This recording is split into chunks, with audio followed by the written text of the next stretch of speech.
Sallallahu said, Murru sibyanakum bis-salati li-sab'i sinin. Command or order your children for salah when they reach the age of 7. وَاضْرِبُوهُمْ عَلَيَّ لِعَشْرِ سِنِينَ. And discipline them when they reach the age of 10. وَفَرِّقُوا بَيْنَهُمْ فِي الْمَضَاجِعِ. And separate their beds when they reach 10. It's important to understand that Sallallahu statements are wahi. And wahi means that they are universal and they are not restricted or limited to a land or a culture or an environment or even a generation. Yeah. So Rasulullah said, command your children for salah at the age of 7. Doesn't mean that before the age of 7 there is no such thing as salah. Yeah, in their house or with the children. Doesn't mean that. It doesn't mean that. So what? And doesn't mean as soon as they reach the age of 7 or the day they reach the age of 7, suddenly from nowhere we start commanding them for salah. Doesn't mean that. Of course it doesn't mean that. So what is the concept Sallallahu is trying to give, or what is the mindset Sallallahu is trying to give? The mindset Sallallahu is trying to give is until the age of 7, do not command them in an assertive manner by which you show them the consequences. So before 7, give them more options than you will give when they reach the age of 7. Give them more freedom than when they reach the age of 7. Give them more love and care and overlook what they say until they reach the age of 7. When they reach the age of 7, now they are understanding, now they are grasping, now they have some experience of life. So now if you restrict some of those freedoms, or you give them less options, yeah, or you begin to show the consequences, they will not only be able to do that, but they will understand why they are doing it, because their mind has become mature. It has grown. They are now in the stage from being a child to becoming an understanding or mature child within children, but they are now at a different level of understanding and maturity. So it's a whole concept, it's a whole attitude change and shift from us parents or us guardians and us as a society towards children when they reach that age. Also embeds giving them more initiatives, more roles, more responsibilities, more duties and tasks. Also giving them more freedom to do what they want to do or yearn to do. So just like in one way we are restricting the options, in another way we're giving them more ownership of their options that they take. So it's a complete concept from the day they were born until the age of 7. It's a concept by which you have a relationship with them, which is being merciful, being caring, being loving, giving them lots of options and just going with what they want, what they say, and just being with them. Whatever they say, whatever they want, you give precedence to their childish or them being a child's yearning. You give into that. You give into them. When they reach the age of 7, you empower them. You give them ownership of their options. So if they want to do something, you don't need to go with them to do it. You can just say, these are the options. You can choose one of them or two of them, three of them, and then you go and do it. You give them ownership of doing what they want to do. Soon as they reach the age of 10, now their mind has matured more. Now you give them not only empowerment, but you also give them independence. You also give them independence. Not only choosing from the options, but also deciding also. So you give them the ability or the role to decide. And now you also start treating them not as a whole, but as a person, as an individual, unique person. You start giving them attention as an individual rather than as a whole. My children. Now they need specific attention from you in terms of growth, development, empowerment, and something else, which is skills. So they need their specific beds, they need their specific rooms, they need their specific needs, and also skills depending on their talents. So you begin to now treat them as adults, even though they have not reached maybe the physical maturity of adulthood yet, but you begin to treat them as adults. So obviously in Islam, when they actually become an adult, and when it comes to the wahy relationship with them, then they are able to obviously manage the maturity and own it the way that the wahy wants them to do so. So in a nutshell, with children we must have these three mindsets. Overriding mindsets in how we deal with them, how we interact with them, how we engage with them, and our relationship with them. Number one, relationship is all merciful, caring, loving. That is all to do with the soul. That is all to do with the soul and the heart, the emotional needs of protection and care and love is nourishment to the soul. Then when they reach the age of maturity, which is 7, children's maturity age, now you've given the emotional love and care, and you gave them the nourishment of the soul and the heart. They understand that these are my parents, they will be always there for me, they want my best interest for me.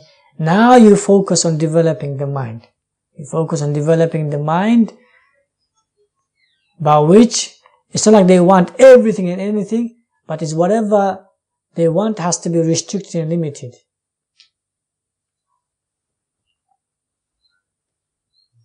And they have to start giving priorities. So the mind has to now play a part in the survival and living and the empowerment. They have to choose.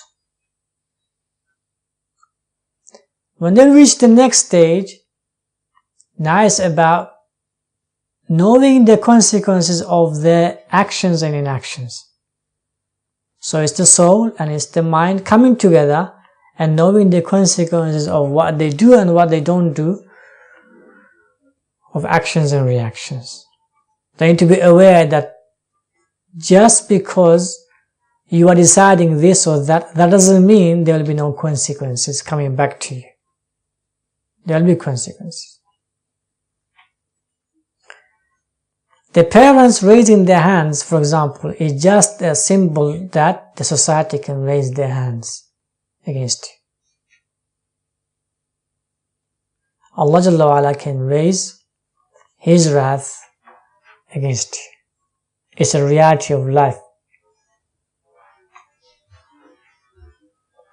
That your decisions will have impact in your family, in the society, with Allah, which will impact you as a person. So they need to be taught that at that age. Now their soul has been nourished, the mind has been nourished and it grew, the body also grew, and they have become, at the smaller scale, they now know the relationship between themselves and their parents, themselves and the society, themselves and Allah Jalla wa Ala subhanahu wa ta'ala.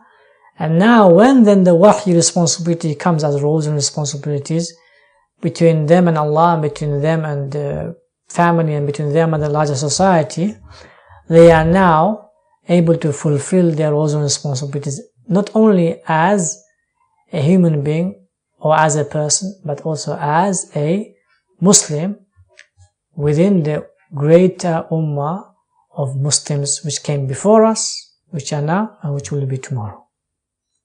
So that child, for example, as soon as he reached the age of maturity, like for example 14, 15, suppose he has zakat, now he can pay the zakat, or he will pay the zakat by himself.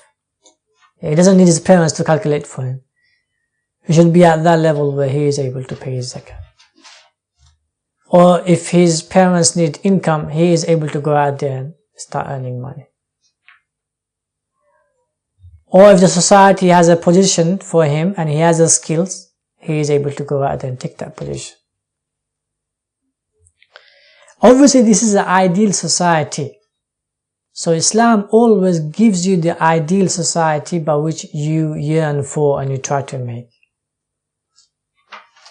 It's not necessarily about idealism that never can exist, or that never existed, or never will exist. It's idealism that's realistic. Yeah, it did exist and it will exist and it can exist. Irrespective of whether it exists as a whole or not, it can exist at least at a relative level, or at an individual, or at a family level. So the culture we have back home, or general culture we have towards our children, is all about, hate and hoit, A and Oi. Yeah. This is completely against this hadith of Sallallahu. Yeah. And the previous hadith that we took. Goes completely against the sunnah of Prophet Sallallahu, and sunnah of all the prophets. It's going against sunnah of all the prophets. Where do you find Ibrahim saying hate and hoit to Ismail? Yeah. There's a father and child relationship. Yeah. Where do you find Zakaria saying hate and hoit to Yahya? Where do you find it? Yeah. I know one father, he wishes that when he shouts his children he wishes that, and he enjoys it. When he shouts at his little children, like, and he says it so loudly, he wishes that they on the spot. He wishes it, he yearns for it. And for him that is, manhood. They have respected me as a father. Yeah. A'udhu billah. So we must change this mindset and character and attitude we have towards our children.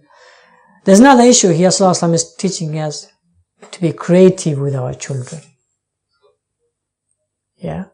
Teaching us to be creative.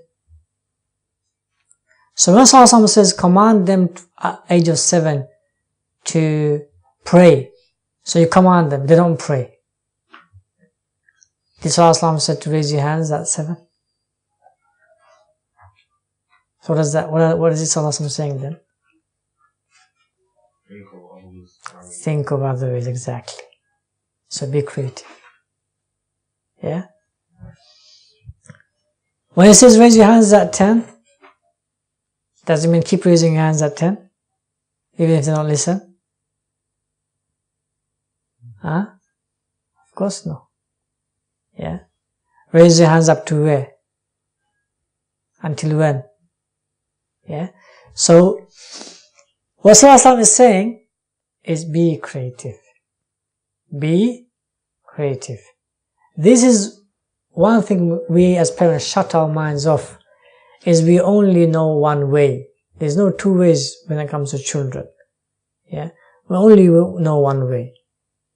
The West, in this regard, have gone, even the East, in these regards, they've gone very far. But we Muslims have stuck to one way or two way. Yeah? One way is what?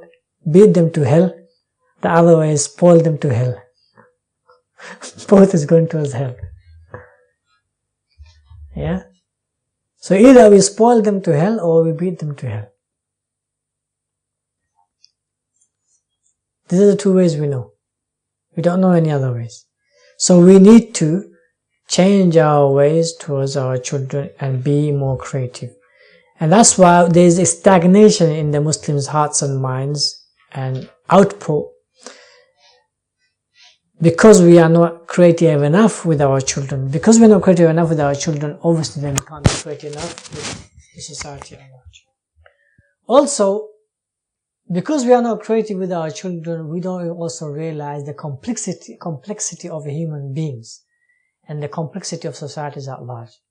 And that's why we simplify the complex problems of societies, and we also simplify the complex problems of families, oversimplify, and then to find solutions is also very relative or very short term.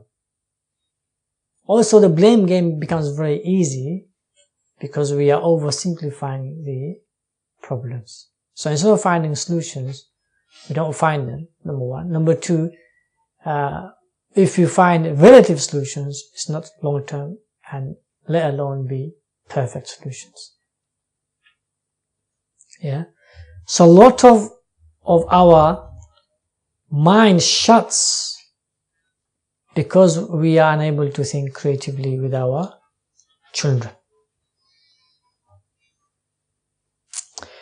Last point, and shall I move on?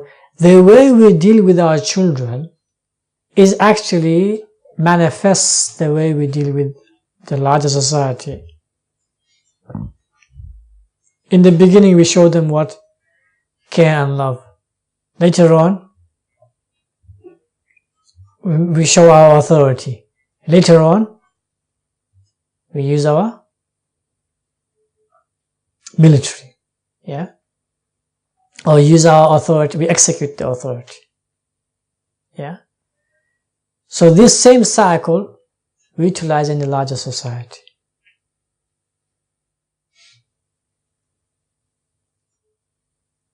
So the more training we have with our children, the more creative we be, the more likely we will manifest that with our society at large.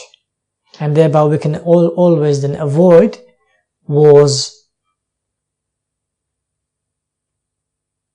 within our people and also outside our people.